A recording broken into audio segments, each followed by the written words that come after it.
Hi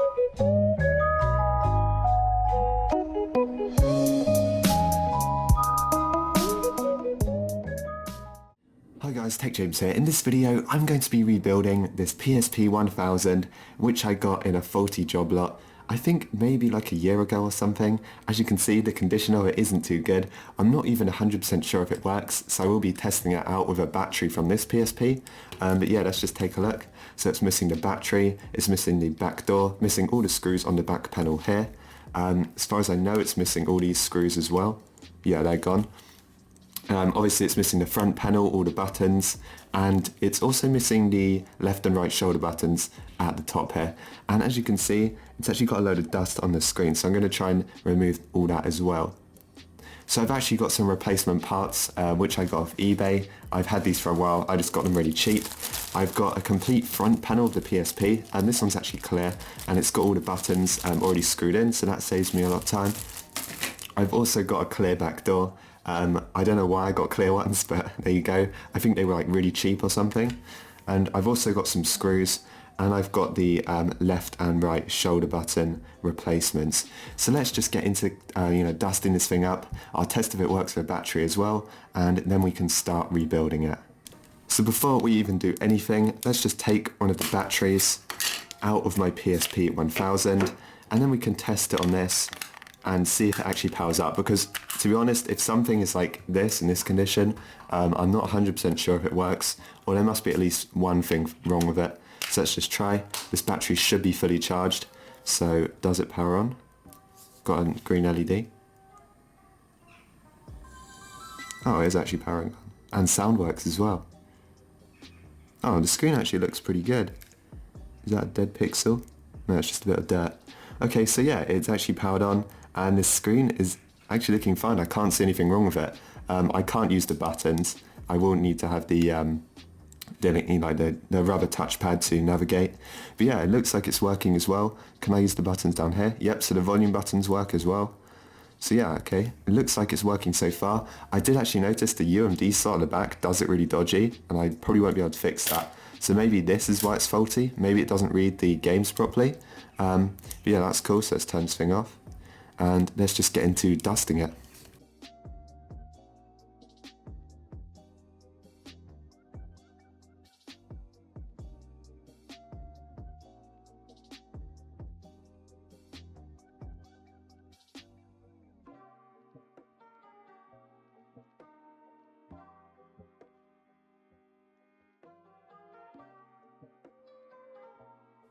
Right, so there you go, that is the PSP screen dusted. Now you're probably thinking I could have just got a whole new housing replacement.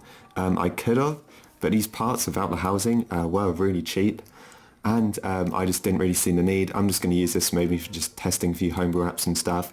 I'm not too bothered if this thing breaks or gets bricked or anything like that, so let's just start rebuilding it. The first thing I need to add are the two shoulder buttons here. So we have got left and right, so let's just put these on the right sides, and they just sort of rest in at the top like this. They don't really clip in, you just sort of place them in just like that.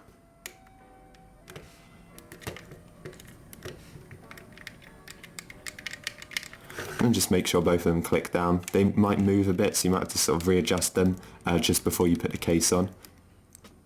So now I think we should be able to add the front panel. So let's just take it out its bag, and it's got pretty cool clear looking buttons on. So let's just place this on top. Now I should have the correct screws for this as well.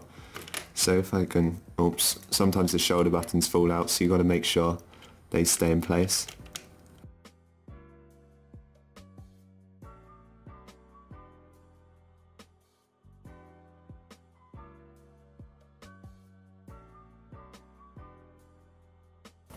Right, so I think that is the front panel now kind of clipped on. Now I should probably start adding the screws. So there's one screw that goes here, and that holds the top panel on. I do actually have some screws here. I'm going to have to find out which ones belong where. So the screw that holds the front panel on, I believe, is this long kind of screw here. The other silver screws are a bit shorter. So let's just put this one in right now. That seems to have worked. Now we will need to add all of the screws for the back. So hopefully I do have all of these. It's going to be kind of hard to find out where they go, I think. I know all the black ones, they go in the these gaps right here. So let's just start putting these ones in.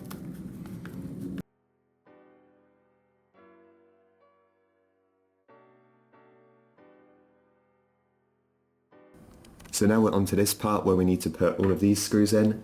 Now there's actually a combination of black and silver screws you need to use in this section. So one of the black screws goes right here.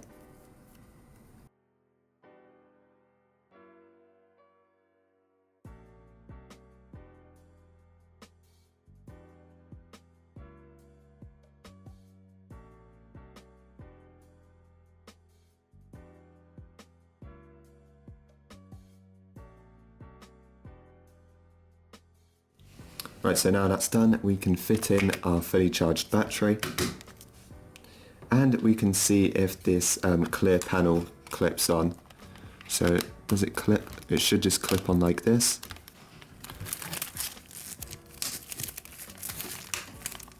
There you go, I think that's on. Now we can just peel the front off. Now originally I just thought it was really badly scratched, but now I realised it's actually got another screen protector on the case. So you can pull this one off and then you will see you will have your normal PSP screen. So let's just try powering this on. Starts up. And let's just test it out and we should be able to use it and sign in. So I'm not actually sure what firmware this PSP is on. So if we have a look in the system settings, system information, oh, it's on 3.73. That is a very early PSP firmware and I've never really done anything with this. So yeah, that's kind of interesting. But that is pretty much it for this video. This is just restoring a PSP that was pretty in bad condition and, you know, just get it working, and now it looks okay, I guess. So that is pretty much it for this video. So if you guys enjoyed, make sure to like and subscribe, and I will see you guys in the next one.